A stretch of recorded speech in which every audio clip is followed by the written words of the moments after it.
Dag Hammarskjöld once said, "The United Nations was not created to take mankind to heaven, but to save humanity from hell." 80 years ago, the UN was founded to prevent another world war. The nations were united. The Big Five, China, Russia, Britain, France, and the United States, led the peoples of the world as they launched a rule of international law and a Bill of Human Rights. Today, conflicts are hybrid. Technology accelerates crises. Trust is fragile. Yet no other institution carries the same legitimacy. The question is not whether the UN is perfect, but whether it can adapt. At 80 and beyond, this is not a moment of nostalgia. It is a moment of renewal. Welcome to the panel, the UN 80+.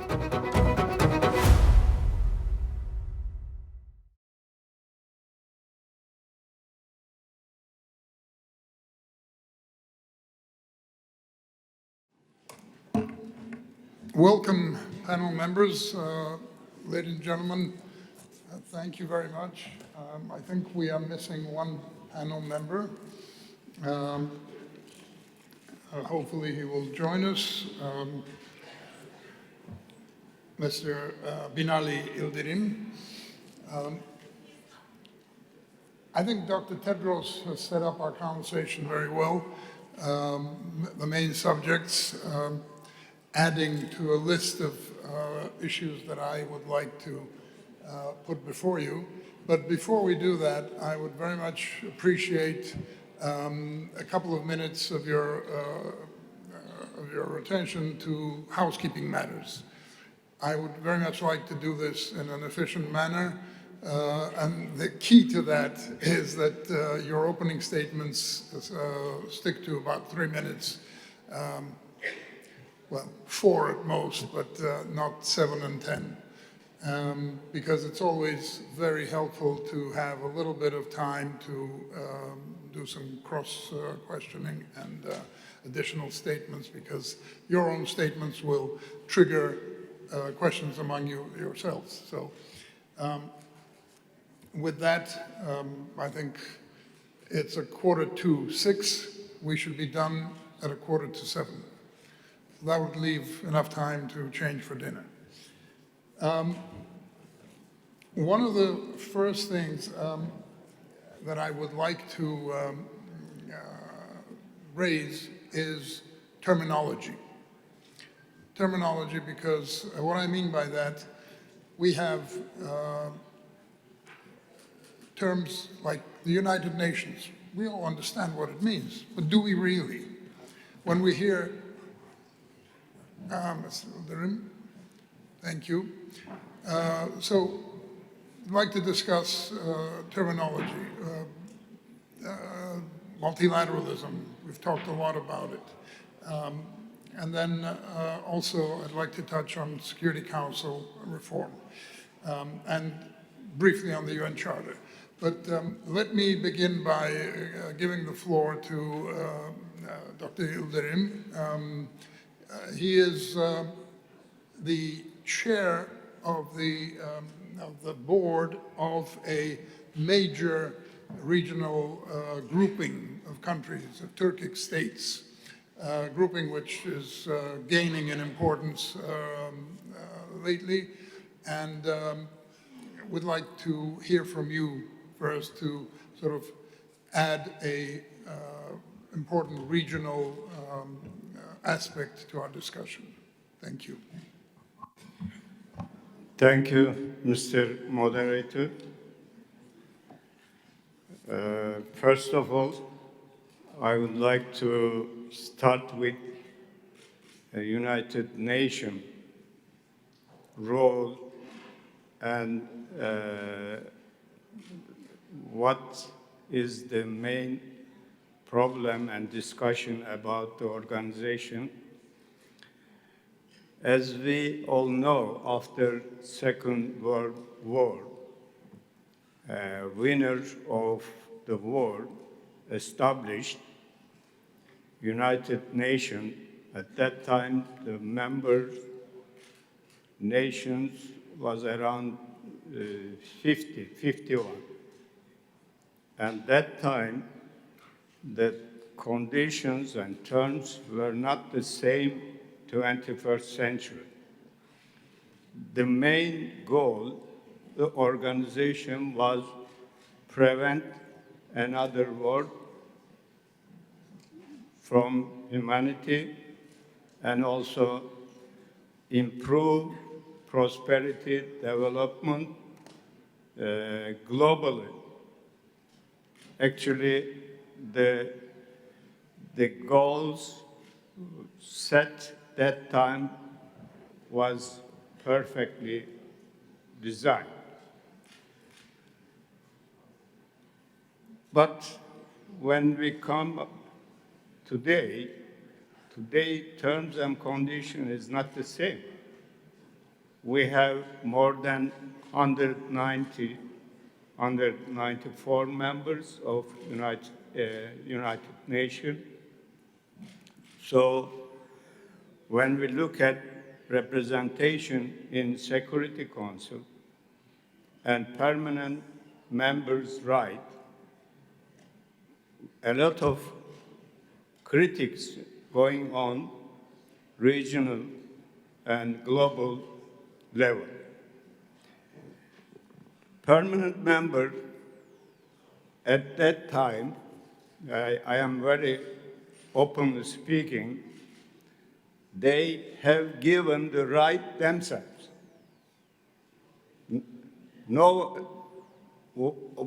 There was no any other authority giving the permanent members veto right and other rights. So they set up rights for themselves and practice accordingly. We cannot say they did all these things in wrong and unfair. By the years, United Nations did very valuable missions regionally and globally. But recent years, Mr. Moderator, when we look at recent year conflict, for example, Russia-Ukraine war, ethnic cleansing in Gaza on Palestinian people, and also the unrest situation, conflict, self-fight in Syria, Iraq, Afghanistan, elsewhere. So unfortunately, the United Nations was not very much able to be successful because of different reasons. One of the important reasons is permanent member is supposed to be neutral, not a part of conflict.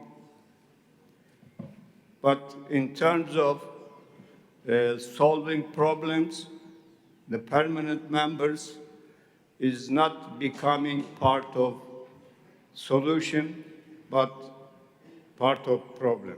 This is a big problem.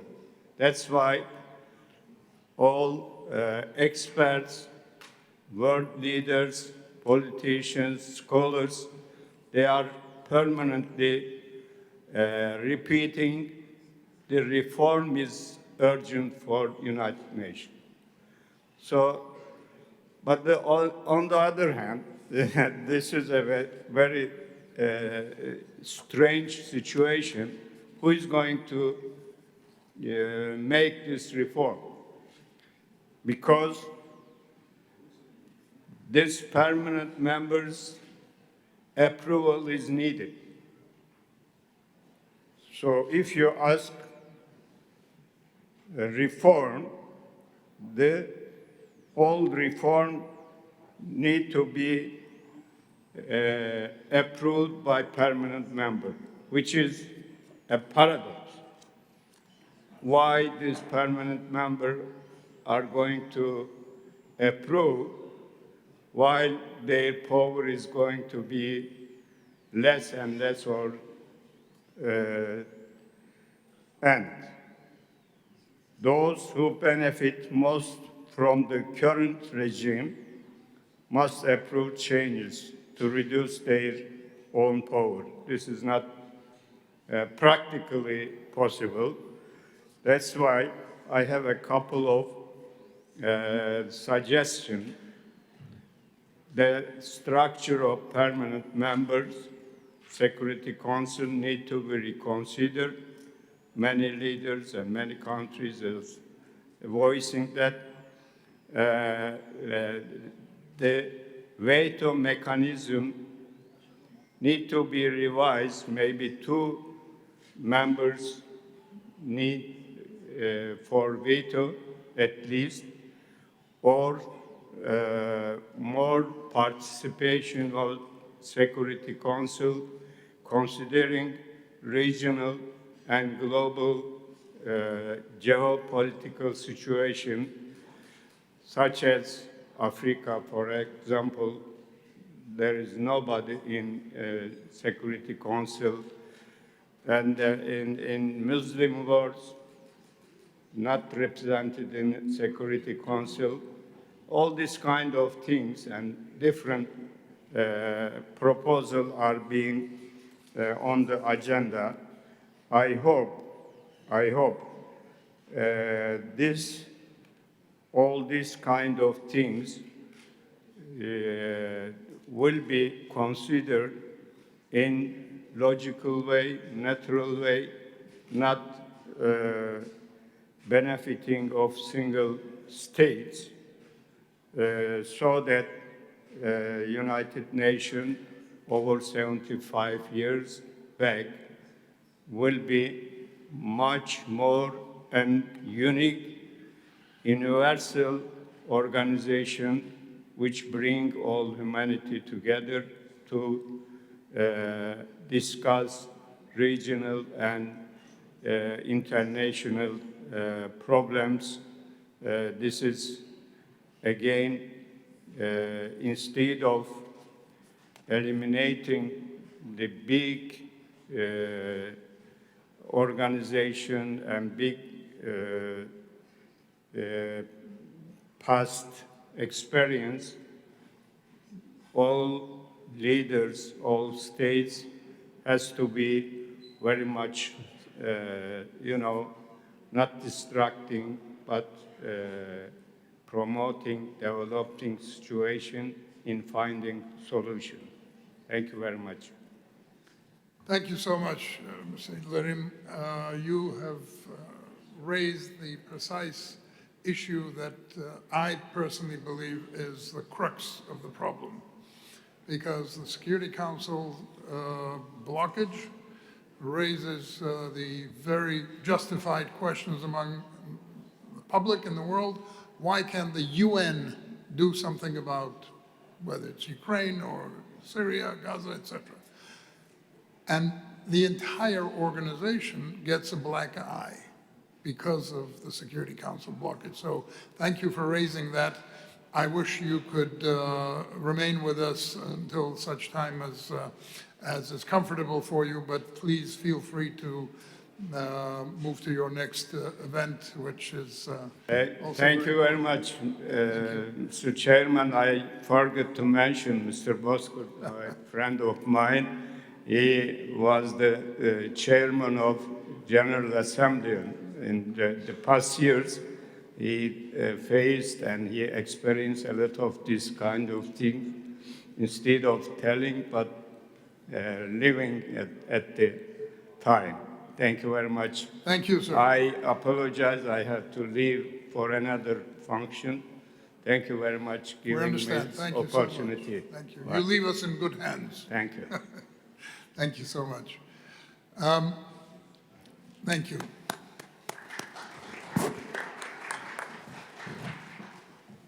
I think that set up our conversation continuation perfectly, and I'd like to note that we have a very strong panel. We have 3 presidents of the General Assembly, and I'm just dying to ask you some questions, and we have 2 very strong, very young number 2s in 2 key organizations, so also very interesting to hear from you. But let me start with the presidents of the General Assembly, and I'd like to rebound on what Mr. Yildirim said. key problem. Who is going to impose a change? And the way I see it, the only organ, principal organ of the UN could be the General Assembly in its General Conference. As presidents, past presidents of the General Assembly, could you address that issue as well among your opening remarks, which I hope will be around 3-4 minutes? And if not, we can come back to that later. Please, I'd like to start with you, Ms. Kerim.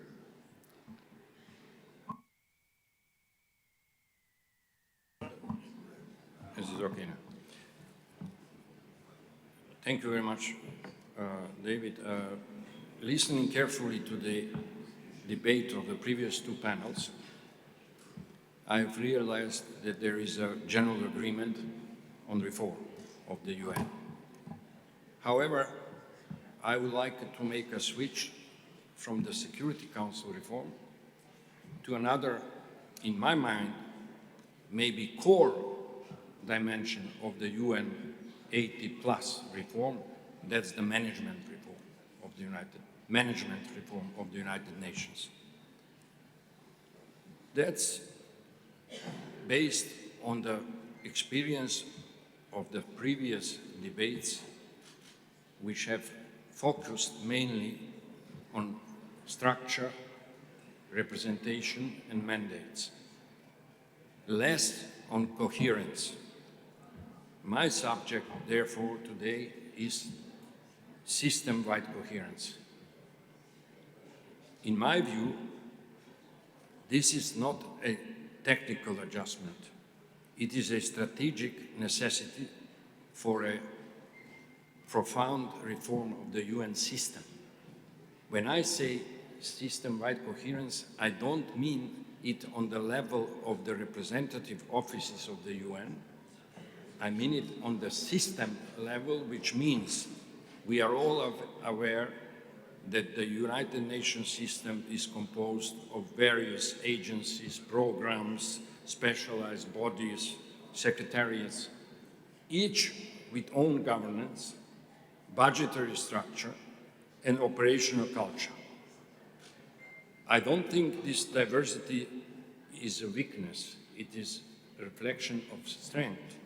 But without effective coordination, it risks duplication, inefficiency, and fragmentation of impact. System-wide coherence requires governance reform, but also cultural reform. It requires that agencies see themselves not primarily as independent institutions competing for visibility and resources, but as components of a shared multilateral enterprise. UN 80+ should therefore be guided by three priorities. First, integrated strategic planning across pillars: peace and security, development and human rights, anchored in the 2030 agenda and respective to emerging global risks. Second, financial coherence, including more flexible, predictable, and multi-year funding that encourages joint action rather than earmarked fragmentation. Third, strengthened accountability mechanisms that measure collective outcomes, not merely individual agency outputs. If we succeed in advancing system-wide coherence, United Nations reform will no longer be perceived as an endless institutional debate. It will become a tangible improvement in the organization's capacity to deliver. The United Nations was created to prevent the scourge of war and to promote social progress in larger freedom. Those fundamental goals remain unchanged. What must change is the way we organize ourselves to achieve them. And there, the role of the United Nations General Assembly is of key importance. Once we are in Baku, a city historically situated at the crossroads of civilizations, we are reminded reminded that connectivity can be a source of strength.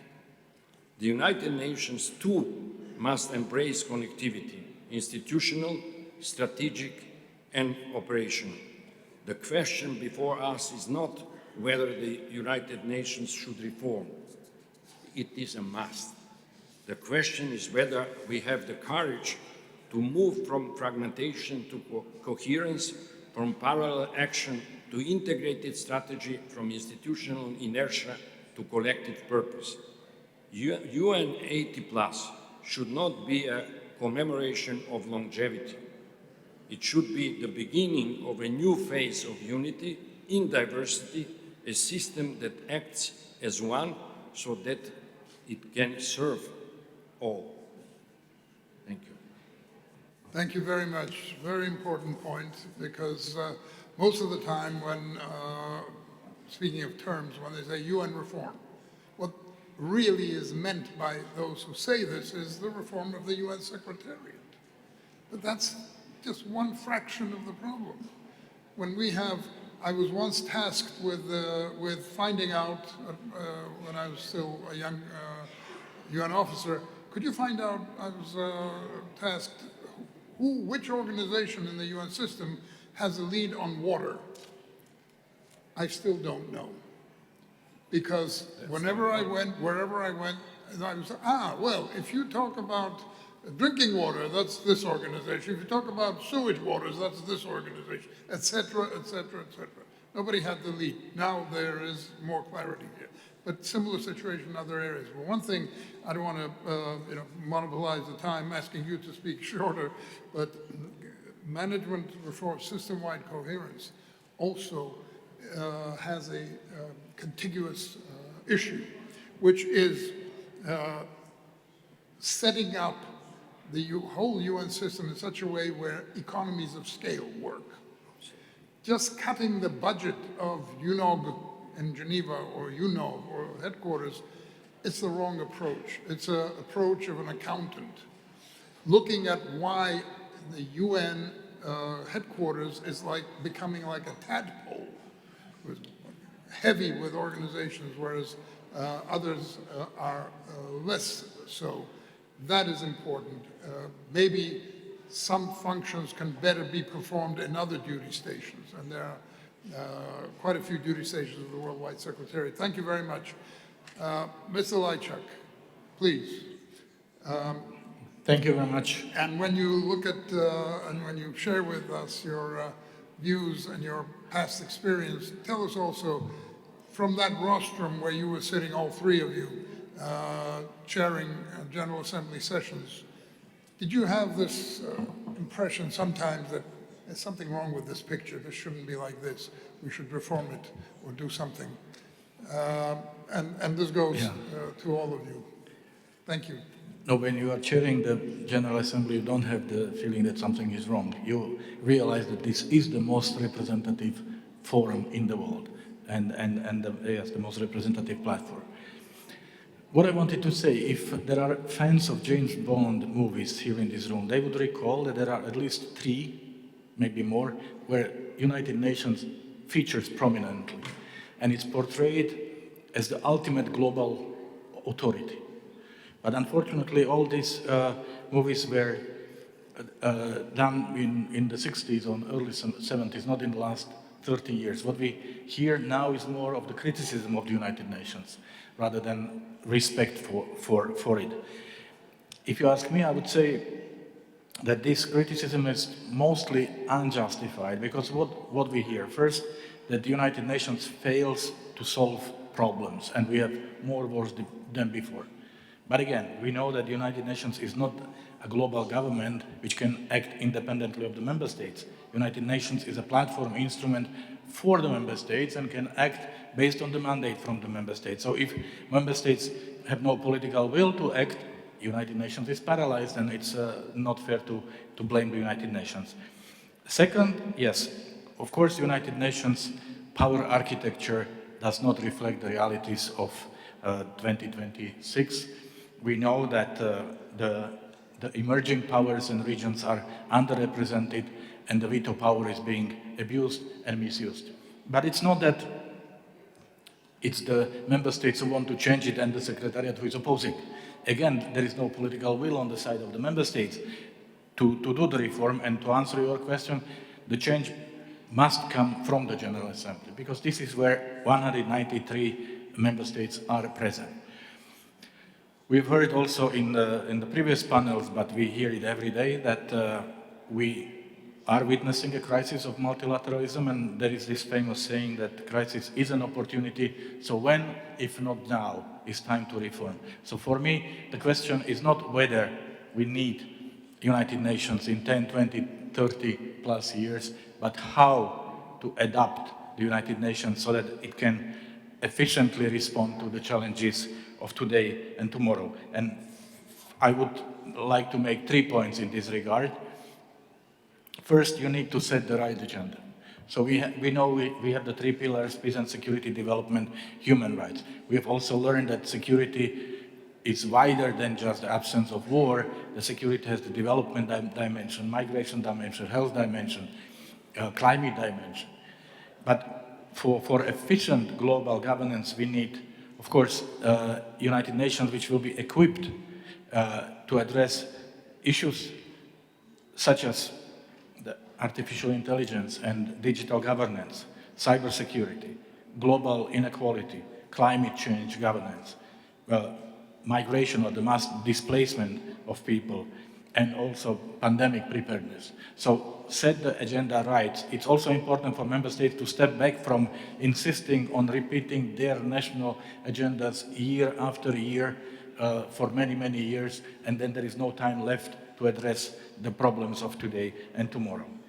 The second area that needs to be addressed is the way the UN operates, and this is what has been discussed already widely. First, the representation. Make sure that the Global South has a stronger voice, particularly at the Security Council.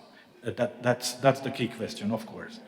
So Security Council reform also means, in my understanding, expanding the right of veto or semi-veto right to members, and to limit the using of veto in case of mass atrocities, in case of the holder of the veto power is part of the problem, is involved in crisis. And these issues are being discussed in the General Assembly. And also institutional reform, predictable financing, because UN sometimes looks like huge non-governmental organizations, and the Secretary General has to ask for extra budgetary contributions to be able to run the organization. That's not normal. And second, of course, the better coordination and complementarity between and among different UN agencies. There are too many overlaps, and that's also admitted. And finally, it's also important to know that the UN is the backbone of multilateralism, is the core of the system, but cannot act and succeed on its own or alone. So that would not be sufficient. It's really important to have a good cooperation between United Nations and regional organizations. This was already mentioned here. UN must be the one who sets the global norms. And there should be one set of norms, but the regional organizations should promote their regional agenda based on the common interests here. Second, we need to bring in businesses. So that means government to business partnership is extremely important, because the business perspective on many issues is different from the government perspective. Civil society, of course, young people, women's organization, so that the views, we are sometimes, and I had this feeling as President of General Assembly that we are enjoying being the intergovernmental organizations, and some member states are reluctant to bring in other participants than the official representatives of the governments. But if we are to be authentic, if we want to be efficient, we really need to find a way for the participation of all relevant segments of our societies. So I'll stop here, not to abuse my time. Thank you very much. Excellent points, and that's exactly what I meant, what you were thinking sitting on that rostrum. Not that something was wrong with the General Assembly, but thoughts come when you hear all this and you are there for 1 year. Mr. Bozkır, I would love for you to build into your narrative, your opening remarks, your thoughts on how the functions of the General Assembly could be woken up a little bit more than they are, so that it does not just remain as the parliament of man, but a parliament of man with some teeth, if there are any teeth. Thank you very much. I have recognized that this Baku Global Forum this year is mainly based on a blame game, mainly on the United Nations, and attaching every negative things development in the world to the dysfunctioning or not good functioning of the United Nations. But as 55 years in politics and diplomacy, I have really gave importance to history and benefited from that. So when we talk about the United Nations, we must go back a little bit. The day United Nations was created was in the Potsdam Conference, where Germany hadn't surrendered, Japan was still in war, and they decided to create the United Nations. In between the Potsdam and Yalta, United Nations was created, and when we had the Potsdam, Japan was still fighting. And the important thing happened there, but during the Potsdam Conference, the nuclear bomb was used. So when we look at the seconds from the creation of the United Nations until today, there are points which doesn't relate to the United Nations, but what happened in the world actually made the change in the paradigm.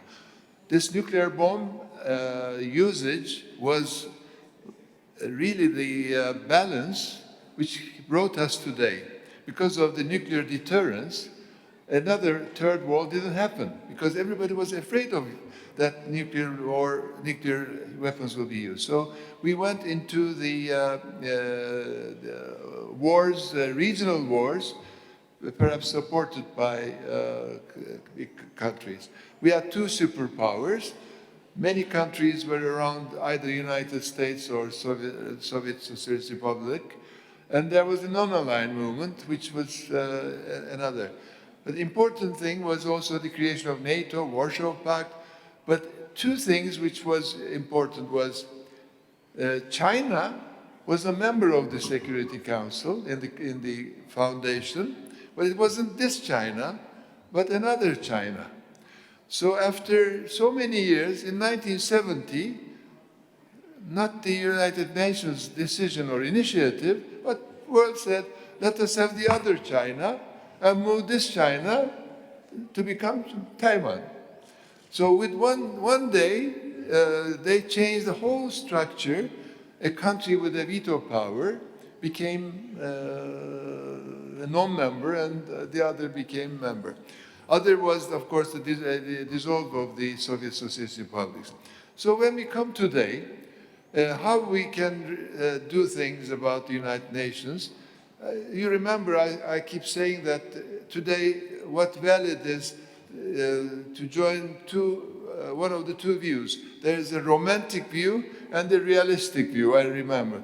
So the realistic view is that the United Nations Security Council cannot be reformed because the veto powers will never allow it. If you come with the best solutions to reform the United Nations Security Council, one country or another will veto it because it is formed like that and it has to continue. This veto power is not something related only to the United Nations. NATO has consensus. Consensus is like 5 countries instead of all countries. We have in the European Union qualified voting system where according to the population and size of the countries, some countries have 29 votes, some countries have 6 votes. With 92 votes, you can block everything. So it's not a surprise that the founders protect themselves and have this kind of a thing. So what are we going to do? We must be prepared for the moment to come. If any important political development happens in the world, which allows a change in the system, like China's change or Soviet Socialist Republics dissolving has changed the paradigm, we must be ready for that moment to take initiative. What we need is the General Assembly, strong General Assembly, and of course, strong leadership in the world. We need strong politicians who can take advantage of that moment to enforce a change in the system. When it comes to, of course, General Assembly, I was very lucky to be president during COVID time. So when I went to New York, everybody was at home. So we brave 50 people entered the United Nations headquarters, and the Secretary General came also with 50 people. And out of the 155,000 UN personnel, 100 brave people was trying to save the United Nations alive. This was, of course, important to keep it alive, but we understood that the United Nations didn't have a voting system in case of difficult situations. If there was a terrorist attack, if there was an electricity shortcut, or if there was COVID, General Assembly couldn't vote. So we introduced the electronic voting. Now it's at least but the important thing now is, if a country vetoes, it has to come to the General Assembly to explain why it is they have vetoed it. It is, of course, perhaps not practically giving results. But the important thing is that country cannot do it my hand raised, I veto. They come to the General Assembly, they have to explain their veto, listen to the criticism, and be perhaps ashamed of what they have done, or they will rethink about it next time. So this is an important development. But I think the United Nations must reform, as my colleagues have said. 155,000 personnel is working, 11,000, something like 12,000 in the headquarters, a very big bureaucracy. Bureaucracy can kill the cat. First, the bureaucracy must be softened.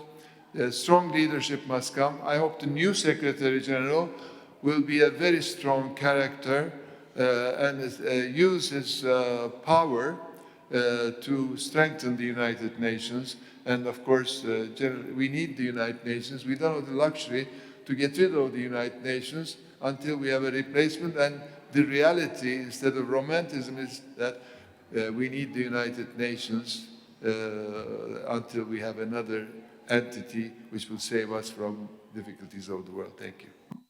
Thank you very much. Indeed, you're right about the United Nations born during the war. Actually, the initial name was Nations United in War, which came up in 1942. There are so many issues that have just been raised by the three of you, but I'd like to suspend them for a moment and move to our colleagues.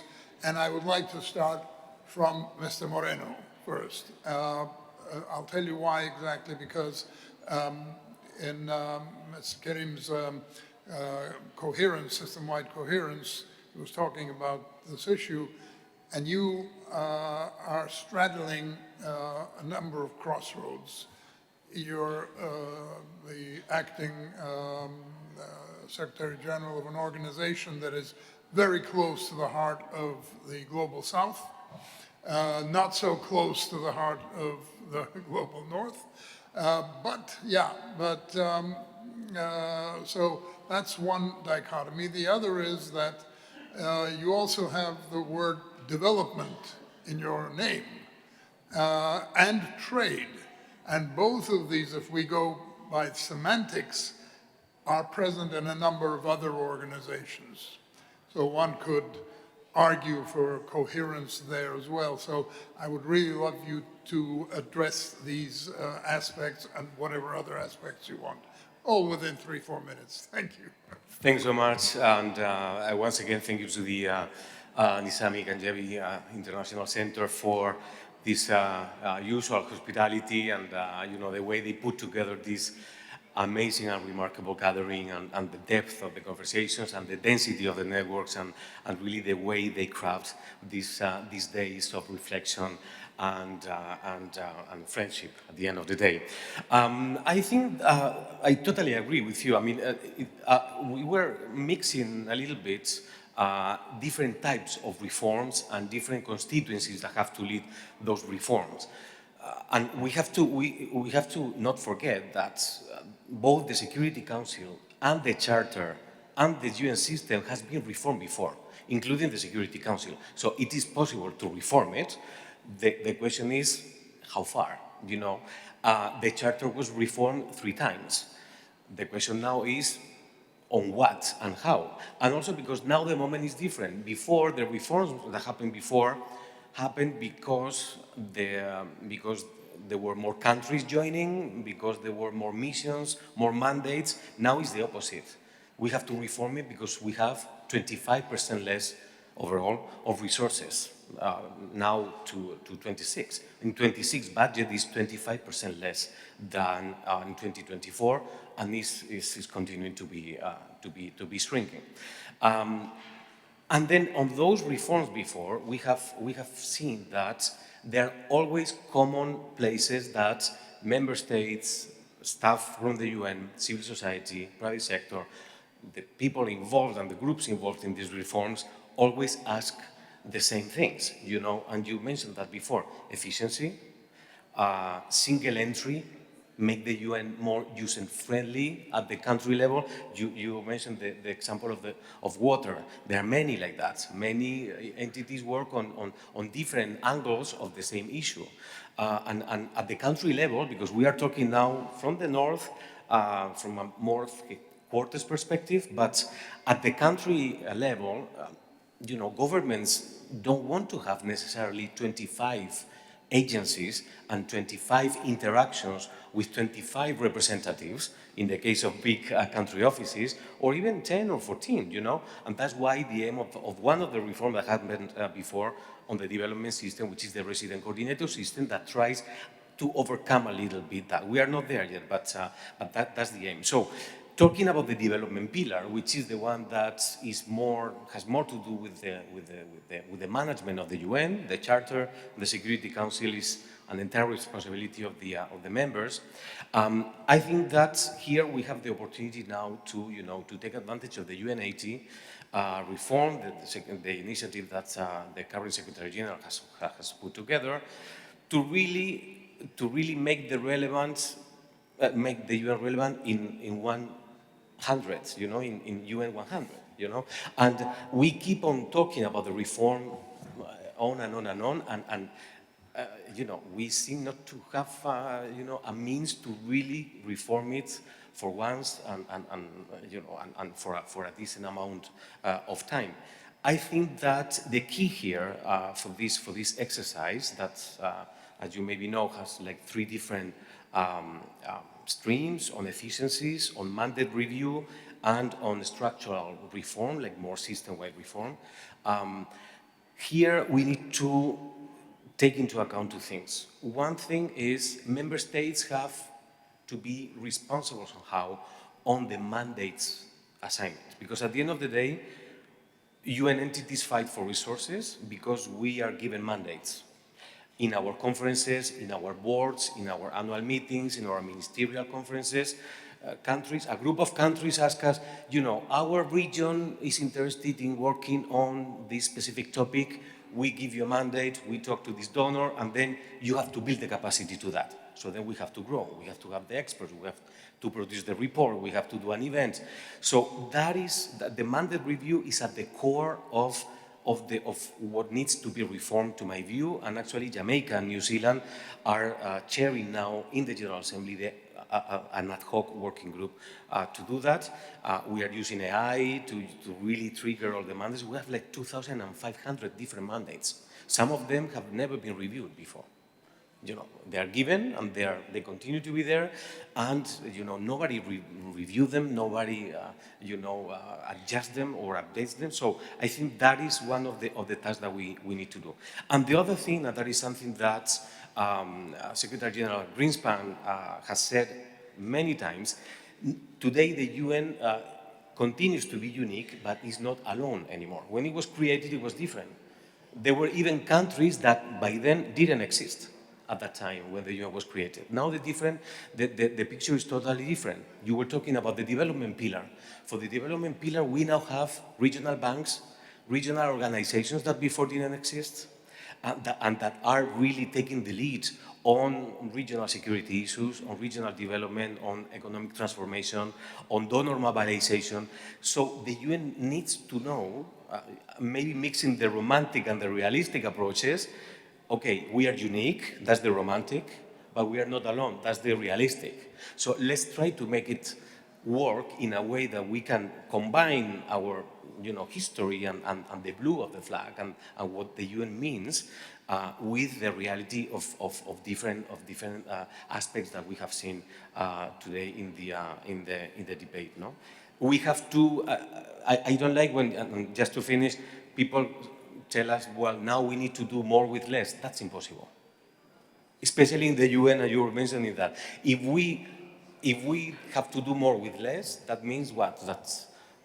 We need to mobilize more extra-budgetary resources to have more things, to do more mandates. No, we have to do less with less, but better, and more adjusted. And again, the romantic and the realistic approach combines, no? Less with less, but better. I leave it there and maybe come back later. Thank you very much. Your last comment speaks of the importance of definitions and terminology, because we've been hearing for at least a decade and a half, 2 decades, that we have to do more with less, which is a fantasy.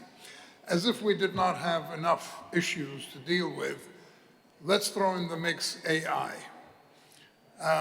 Mr. Lamanauskas, can you please, as the number 2 in a UN system organization which has the lead on AI, among other very important work, can you enlighten us on whether you're realistic, optimistic, pessimistic, with regard to guardrails? I'm not talking about the technology side, but the going rate is the UN should be in charge of this. My skepticism is based on the fact that the absence of multilateral mindsets among member states is not going to change with this subject. So if they continue to work at odds with each other and score points, there will come a moment when this building of guardrails fails, then the same member states may turn around and say the UN failed. Is that an issue in your mind? Maybe I'm being a little too pessimistic at this point. Thank you very much, David, and hello everyone. It's really the example of the determination of the NGC Global Baku Forum participation that we're already at 6:30 and have still full going panel in the full speed, and really thanks to everyone in the audience. And indeed, I hope that sitting arrangements here don't demonstrate that member states one side, secretariat another side. I think we definitely want to feel the one family. If, with your permission, David, I'll use AI as an example rather than just a focus on the guardrails, like to maybe tease out a little bit how, from our perspective, we think the actual UN can work and actually is working now already. And I think that's kind of where also maybe a good angle to see. Because starting with definitional, I think, aspect, and I think that's called UN system versus UN. Because I think we say UN is UN system, but if you hear all the panels today, which all are focusing, they mostly talk about General Assembly and Security Council. So they basically very little talk of, okay, we had Tedros here, but very little talk about the system. And the system is, just a reminder, 40+ organizations. If you count all the subsidiary bodies and things like that, some count around 170 different bodies, in the system, 110,000 people working under the different versions of the light blue flag, here. And out of them is like 15 specialized agencies that actually deliver what I think Maria Fernanda called common goods, or like ensure governance of common goods. And when we'll talk to AI, we'll see that's part of that. But that's kind of from everything, from trade regulation to labor rights, to health, and of course to digital infrastructure as well. And also what's very interesting, and that's back to a little bit ITU, some parts of the system are much older than the Charter. So ITU, UN celebrated last year 80 years, ITU celebrated 160 years. So just to show that, and of course we sometimes see that as a charter, as a starting of it all. But I think UN is an umbrella also for all that different types of collaboration that actually pre-existed the charter and was brought into this global governance system that now is working together. So, and there are some lessons from that history from organizations like ITU that I think we can look into learning, and I think then using AI as an example. And I think one piece here is already with the starters, when I'm starting from the end of your question, we say like countries will blame UN, like, of course, like UN is kind of a convenient scapegoat, those of us from European Union, know that everyone loves to blame European Union for everything that happens in the countries, in the same way, everyone loves to blame UN because it's something distant. But we all forget, and I think that's what Dr. Tedros said very clearly, that, that's in the end of the day, it's member states that compose the UN. It's not someone from outside, who imposed that. We came together to create it. So in the end of the day, UN is as good as our ability to collaborate, and it's mostly UN's collaboration is a reflection of what we can do. And I think there's different layers here of collaboration. One is exchange information signaling by itself is important, and people forget that. Even when we talk about AI, some people immediately talk about AI treaty as if that's kind of the only way we can govern it, Just understanding what other parties think about AI governance by itself is important as a learning perspective, but also of aligning perspectives and understanding what other parties think. Signaling, to understand whether it's AI or peace and security, signaling on, what is happening today allows to lower the risks to each other, and I think it's also very important as well. But also important, delivering the public goods, including in that area, from our side, standardization of digital ecosystem to allow lower cost, greater diffusion of these global goods as AI. ITU, when we started for the telegraph, that was a raison d'etre, like countries needed to communicate, be in one place to standardize that. And these technologies change, but the raison d'etre is the same, how can we use those technologies across the borders?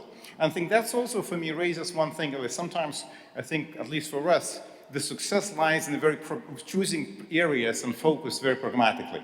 We want UN to solve all the ills that we're not ready to solve ourselves. But I think once we start solving some of the, looking and nailing down on some areas, we see that countries are coming around. For example, we have this process now called International Advisory Board on Submarine Cable Resilience, where we have, we start as very political because of some, whoever follows news, some damage, including attributed to state actors, but we took it from the very, common good perspective, understand that we all need to preserve that infrastructure. And we have, China, US, United Kingdom, Europe, Africa, you name it, Brazil, India, all part of that, adopting our recommendations by consensus. Agreeing onto the very key things. And actually we have some of the working groups that are co-led by China and UK, and I'm very proud of those emails when we receive a secretariat. So on behalf of China and United Kingdom, please find that submission. And actually that shows that if you kind of really pragmatic about the topics and start identifying what member states really care about, you actually can move a lot of progress. And I think artificial intelligence is the same. If you look what happened now, we achieved quite a bit of ambition, So just in a short space, in less than 2 years, we now have a global dialogue on AI governance set up as a GA process, and welcome everyone to Geneva on 6th and 7th of July. ITU, together with the broader UN family, will be welcoming you there, so where the world will come together to discuss the AI governance frameworks. We have a scientific panel on AI that had the first meeting on the 3rd of March that brings together 40 experts on that across the world. Actually, they're not governmental experts, the majority of that. So again, understanding, and the first stage here, setting the common understanding of where we are with the technology, and building from that common understanding areas where that consensus can be built, and building the areas where regretfully today, as a humanity, we're not ready there. So really figuring out these topics. Another thing, and I think this was mentioned by the presidents of General Assemblies, is really looking at other stakeholders. And I guess ITU has in our DNA private sector engagement. Our first sector member, that's how we call private sector members, joined ITU in 1870s. So, so that's so it's in our DNA to have other stakeholders participating alongside the member states. But I think we now realize that in a much more complex ecosystem, we can't afford to say this member state forum. We need all those different voices, a different variety of things. And we also need to realize the levels of influence they have, be transparent about that, and then actually be able to do that. So I think without that, we definitely cannot be efficient. And another thing, and AI is a good example, is UN collaboration. Because a lot of these things, as I say, sometimes it's difficult to pinpoint one agency for water, as I say, even though, so what we have UN Water, everyone coming together. And the same with AI. Since 2021, we have interagency working group on artificial intelligence, led by UNESCO and ITU, that brought the UN system together to really looking in how UN system can organize themselves around helping member states do AI. We now have different processes where also joined the leadership with a tech envoy of Secretary General, where and then bringing the whole system, actually more than 50 entities in different shape and form, who are really working together on artificial intelligence and coordinating. The UNDP, in collaboration with UNESCO and ITU, under that umbrella, launched UN AI Resource Hub. So welcome countries and members to look, UN AI Resource Hub. You'll see all the rich offering that UN has on AI.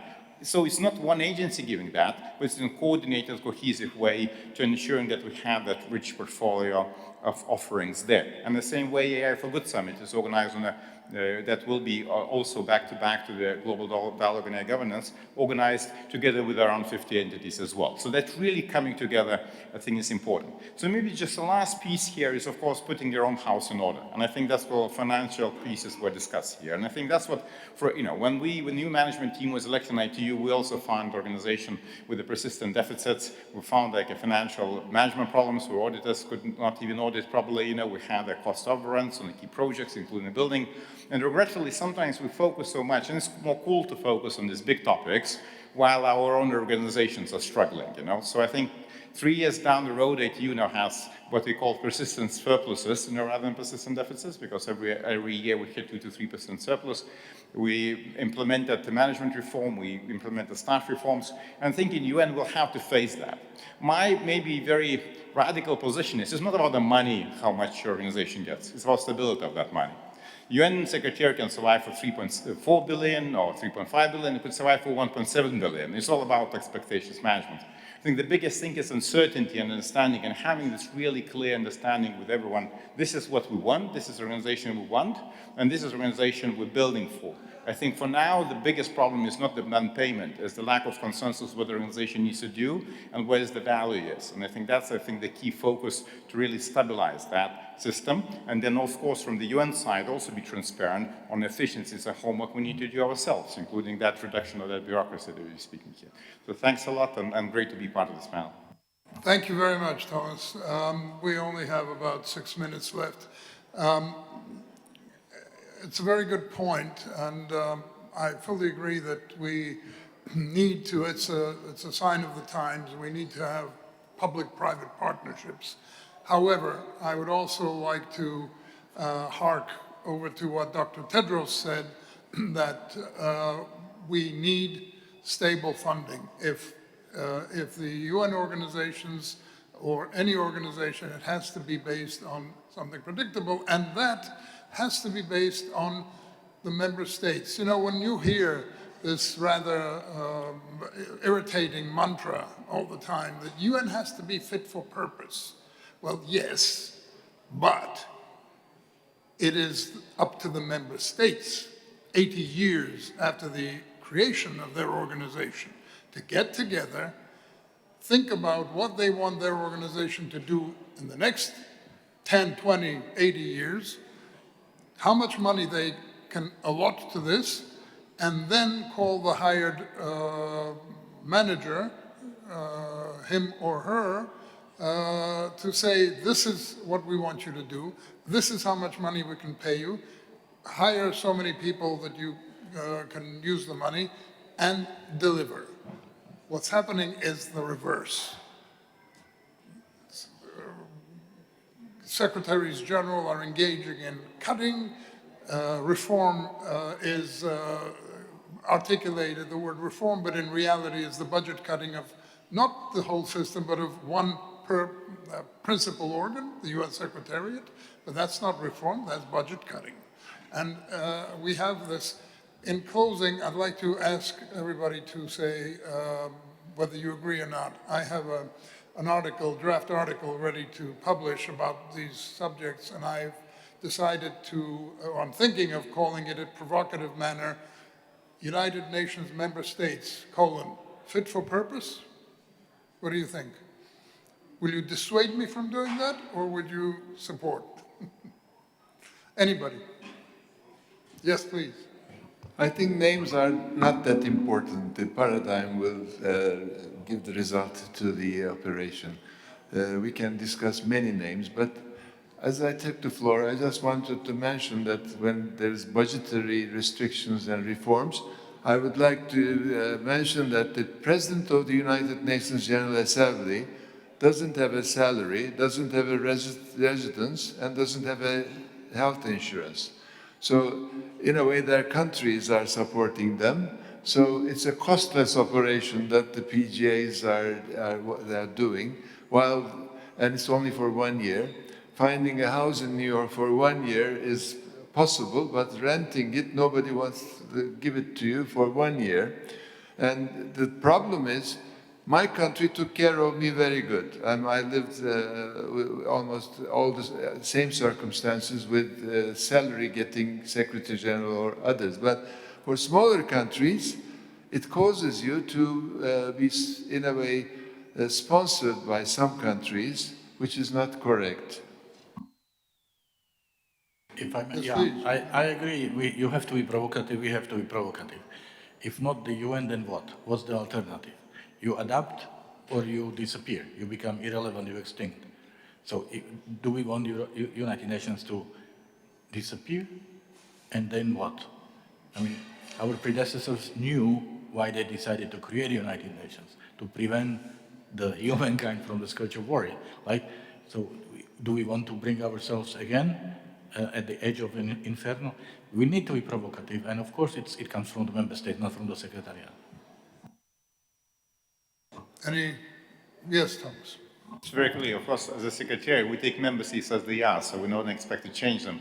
I think the question is whether we can be truthful to each other and be open to each other. That means that whether we can tell as secretary, as member states, this is what you get for, and this is what we can, and whether member states are able to accept that. I think that's the most important hard dialogues to be able to have, because I think sometimes the problem is expectation management. We're not telling member states the truth. We're telling them a bit of a more rosier picture than it is, and I think member states also then hold that against us.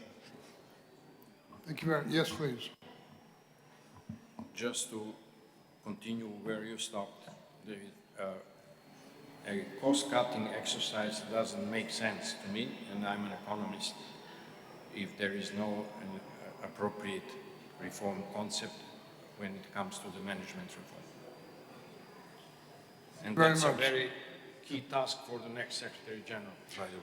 Yes, speaking of tasks, I personally was disappointed that the 80th session was held according to business as usual pattern.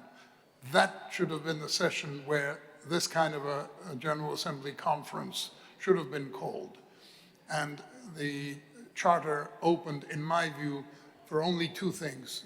The Charter should not be open to re-editing because it will never be able to close it and have a small booklet like that.